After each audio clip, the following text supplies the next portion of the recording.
the road green jerseys. It is the quarterfinals, and we are underway as the regular season champs will begin with the basketball. There's a lot of anticipation to the game and the victory yesterday.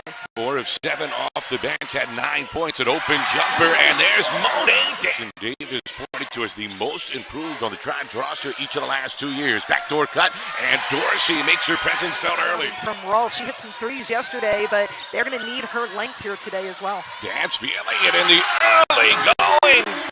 Hit that root bump. And there is a turnover as Dorsey had the pass come right to her, missed the layup, but stuck with it. And the putback she's got entitled this year, taking home the hardware. As a result, Nascimento with a clock winding down another three. More than double the amount of shots taken.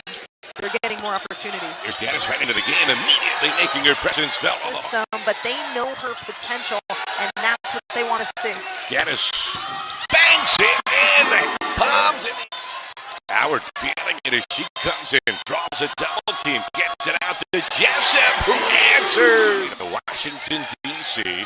quarterfinal day, the Credit Union 1 CAA Women's Basketball Championship, and the top seed. She gets varying minutes during different games, and getting in the first quarter, that's a good sign. Dorsey, the pull-up, that's a good sign as well when she's shooting. Hands, they're constantly with their palms up. Into the corner, Bracone over Cauley, yes! School, and is really matured both physically and on the basketball floor. She gives it to Bracone, who is feet. But she elevates and shoots it off the top of her jump. And her timing so good. The timing on that time excellent, and it sets up. You know your coach cares about you, truly, genuinely loves you. He talks about family. That you're okay being coach hard. Boy, the coaching staff at William and McGinnis with Christine Mata, our entire Flow College crew. Aggies struggling from the perimeter, but Paris Locke halts that. Semi-final round. Up next, it'll be Monmouth against Drexel. Here's Gaddis, a pull-up, and another jumper for Cat. Trying to go coast to coast on the steal. Gaddis cutting to the basket, got bumped by Locke. Fadeaway is good. What a day for full repertoire. She's hit every kind of shot you can have. She's gotten to the rim. She's had the step back. She hit the three.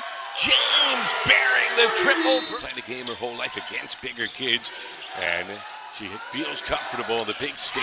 Speaking of comfort on this, make sure you give her a 3, not a 2. Last year, she didn't have to do that much counting. Made 4 all year long as Clark hits the guy on the spot for the rebound. Starts the 3-on-2. Finds Cauley for the layup. The difference when on her own, Locke takes the gift. 2-on-2. Dorsey trailing. Locke doesn't need her. That's just a great off the mark. There's Dorsey racing with Roth, able to finish, and it's a double. Trying to execute quickly. Just over 100 seconds to go. Howard, nice catch in traffic, stumbling, still got it to go. With Cauley, that's a tough matchup. Cauley not a three-point threat, but an excellent passer, and she finds Salmon for the lefty finish. A fan chance to maybe start pulling away. 7 seconds left. Gaddis has had the hot hand, drawing a double. Doesn't matter. It's a foul, and what isn't a foul? Players have to adjust to the game. Pick and roll. Clark inside, able to finish overall. Just being young. Gaddis looking to drive, getting it out to Dance. Her 5th 3 of the game. She's got William and Mary back in business within 5.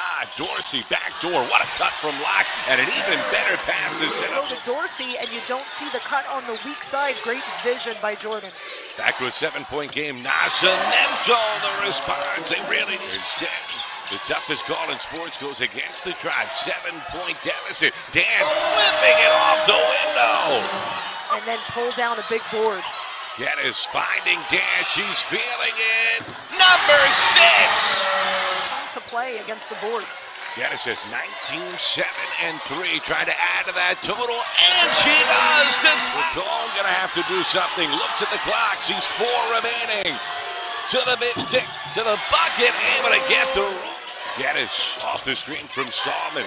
2 defenders come at her. Salmon in the high post reties the game. On Valentine's Day, where they found a 3-point shooter up 2 with less than a second to go. Dorsey using the win. Gaddis hustles it down. Dance had Raw, finally finds her in the corner. Big one, got it! Set here. Howard driving on Cauley, kicked it out to Clark. Baseline jumper would not go. And Dance the rebound. I like what Dance is doing, trying to push the issue a little bit. Driving on Howard and using the glass to give. Geddes on the hesitation. Dance feeling it. 7-3 of the game. Trip here, Geddes. Step back. And William and Marison. Roth, 5 to shoot. Cauley finding Geddes. Unbelievable. This has really just been a shocker of a game. 3 for Bracone. The lid stays on. Clark finally ends the score. And the Tribe, after losing 7 of 8 to close the regular season, get to celebrate. They win their second in as many days this week in D.C., upsetting the regular season champs, beating A&T in overtime, 74-66.